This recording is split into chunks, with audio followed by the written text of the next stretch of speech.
आप सुबह को जय मसीह की प्रिय। सुबह की प्रार्थना में आप हर एक का स्वागत है।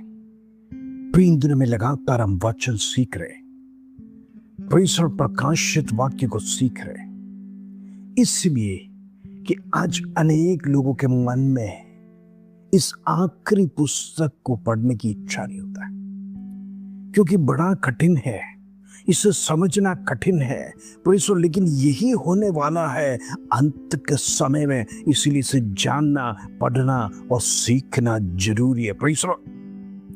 जो बातें हम जीवन में अवॉइड करते हैं, जिसके कारण से हमारे अंदर वो डर नहीं रहता है, हमारे अंदर वो तैयारी नहीं रहेगा, प्रभु के आगमन यदि होगा तो परिसर हम तैयार नहीं रहेगा, तो याद रखना हम कैसे परमेश्वर के साथ जाएंगे।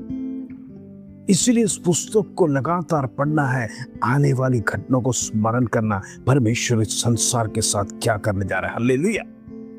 आइए आज का सुंदर वचन जो प्रभु हमारे जीवन में देता है उसको पढ़कर हम प्रार्थना में जाएंगे। प्रकाशित वाक्य 4 अध्याय उसका पहला कलम, रेवलेशन चैप्टर 4 वर्स 1। प्रभु का वचन इस प्रकार कहता है, इन बातों के बाद जो मैंने दृष्टि की तो क्या देखता हूं कि स्वर्ग में एक द्वार खुला हुआ है, और जिसको मैंने पहले तुरही के से शब्द से अपने साथ बातें करते हुए सुना था, वही कहता है कि यहां ऊपर आ जा और मैं वे बातें तुझे दिखाऊंगा जिनका इन बातों के बाद पूरा होना अवश्य। Praise the Lord. कितना बड़ा दर्शन यूहन्ना को परमेश्वर दिखा रहा है। स्वर्ग का एक बड़ा सा द्वार खुल गया है।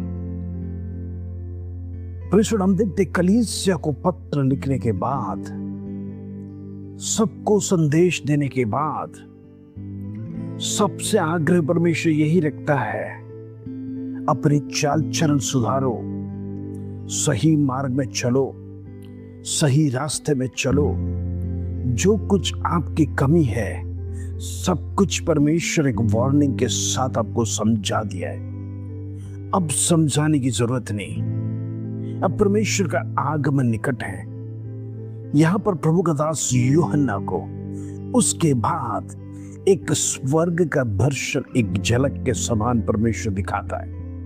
अचानक से एक द्वार खुल जाता है और एक व्यक्ति तुरही के साथ, वो शब्द के साथ बातें कर रहा है, यहां आ जाओ।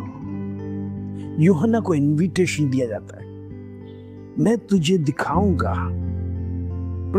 ये बातों के बाद कुछ घटनाएं इस पृथ्वी में होना अवश्य है। कहने का मतलब कुछ खतरनाक होने वाला है। यूहन्ना को आगाही दिया। यदि ये दर्शन यूहन्ना प्राप्त नहीं करता तो हम मसीह लोगों को कैसे पता चलता कि संसार को परमेश्वर कैसे न्याय करेगा।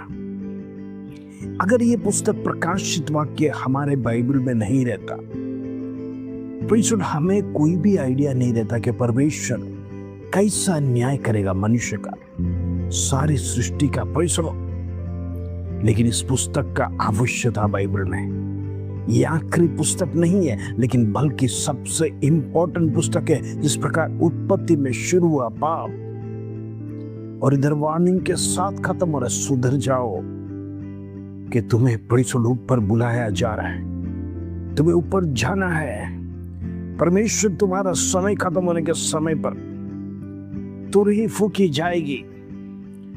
परमेश्वर सुरबुदूत इस संसार में रैप्चर की कार्य करेगा। हालेलुया। जो जीवित है वो रूपांतर होकर परमेश्वर के सन्निधि में जाएंगे परमेश्वर, और जो मरे हैं वो जी उठेंगे परमेश्वर, मसीह में मरे हुए, याद रखना। और यहां पर उन घटनाओं को परमेश्वर अभी यूहन्ना से वर्णन करने जा रहा है। बड़ी गंभीरता से इस पुस्तक पढ़ना में जब आपको सिखाता हूं, अब समय मिलने के समय पर आप परिसर इस अध्याय को, इस पुस्तक को पढ़ना। परिसर, जब मैं आपको एक छोटा सा मैसेज में समझा तो कहने का मतलब आपको अच्छी तरह से इस पुस्तक को समझ में आ जाएगा पर परमेश्वर क्या कहना चाहता है। यूहन्ना से कहता है, इन बातों को मेरे जन के लिए दर्शन दो। पैसा यूहन्ना का दर्शन बड़ा दर्शन था, प्रभु यूहन्ना के द्वारा बताया जा रहा है। इस संसार को महाउपद्रव महाक्लेश से गुजरना पड़ेगा। जो प्रभु में नहीं है उसका जीवन कितना खतरा में है। ये वचन यही सिखाता है। संसार का न्याय होने के समय पर परमेश्वर हमें कैसे कटघरे में खड़ा करता है। वो घटनाओं को याद रखना। इन दिनों में हम परमेश्वर को सीरियसली लेना है।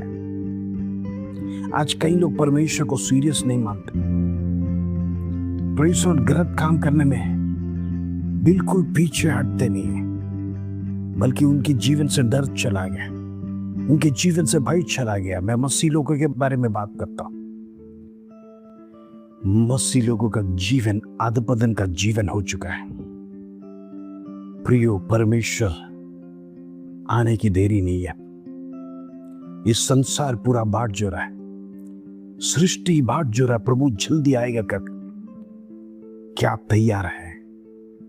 प्रभु हर एक व्यक्ति का गलतियों को पॉइंट आउट करता है। हम स्वयं जानते हैं हम कहां गलत है, हमारे अंदर क्या गलतियां हैं। जैसे हर एक कलीसिया को परमेश्वर ने इंटीमेशन दिया, आज प्रभु हम सभी कहता है, परमेश्वर सुधर जाओ, आपका जीवन बदलिए, आपका चाल चलन बदलिए, आपका स्वभाव बदलिए। परमेश्वर के संधि में पवित्रता के साथ जीवन बिताइए। प्रभु का आगमन निकट है। इन दिनों में तैयारी के साथ रहना, नहीं तो हम वंचित रह जाएंगे। इस संसार का महाक्लेश और उपद्रव के अधीन में नहीं होना है। इन दिनों में मैं प्रिय आपसे आग्रह करना चाहता हूँ, हमारा एक एक परिवार के बच्चे, बड़े बुजुर्ग, हर एक जन परमेश्वर के संधि में जाना है। परमेश्वर उसके लिए तैयारी करो। अपनी मार्ग को परमेश्वर प्रभु पर सौंपिए, प्रभु के मार्ग में चलिए। दुनिया की बातों को छोड़िए, दुनिया पर दृष्टि ना लगाइए, दुनिया पर मन ना लगाइए। मन परमेश्वर की ओर केंद्रित करते हुए इंद्र में पवित्रता के साथ जीवन बिताइए, प्रार्थना में जीवन बिताइए, वचन पढ़िए। परमेश्वर आपसे क्या बात करना चाहता है, प्रभु बड़े कार्य करेगा। हालेलुया। आइए प्रार्थना करेंगे। पिता परमेश्वर, धन्यवाद आज सुबह का सुंदर दिन तूने हमारे जीवन में दिया, से धन्यवाद। तू जीवित परमेश्वर, जिंदा खुदा, तेरे आगमन निकट है, यही प्रकाशित वाक्य में सिखाता है। इन दिनों में हम तैयार है ना, कहने का मतलब हमारा शरीर, हमारा मन, हमारा प्राण, आत्मा, सब कुछ परमेश्वर के संधि में शुद्ध होना है। पवित्रता के साथ जीवन जीने के लिए परमेश्वर तूने इस संसार में हमें भेजा है। लेकिन हम में से कई लोग परमेश्वर गलतियों में, पाप में फंसते हैं, दलदल में फंस जाते हैं। लेकिन परमेश्वर तेरा वचन हमें वार्निंग देता है, उस वार्निंग को हम स्वीकार करना चाहते हैं। इन दिनों में प्रभु हमारे जीवन में बदलाव होने पाए। प्रभु तुम मार्गों को खोल, हर एक का मन शुद्ध कर, उनका विवेक शुद्ध कर। परमेश्वर इन दिनों में मसीह लोग कोई भटकने ना पाए, पीछे ना जाने पाए। सहायता कर, मदद कर। उसके धन्यवाद, आदर, महिमा, जलाल तुझे देते प्रभु। छोटी सी प्रार्थना प्रभु यीशु मसीह के नाम से मांगते हैं, सुन और ध्यान कर पिता। आमीन आमीन। प्रिय में प्रार्थना में बढ़ते रहे। प्रकाशित वाक्य आपके जीवन में चेंज लाएगा। आपको परमेश्वर से भय रहेगा, आप डरेंगे, क्योंकि यदि हमारे अंदर भय नहीं रहेगा तो हम परमेश्वर का वचन में स्थिर नहीं रहेगा। इन में प्रभु से डरिए, दुनिया से नहीं। इस वचन के साथ प्रभु आप सबको आशीष दे। जय मसीह की।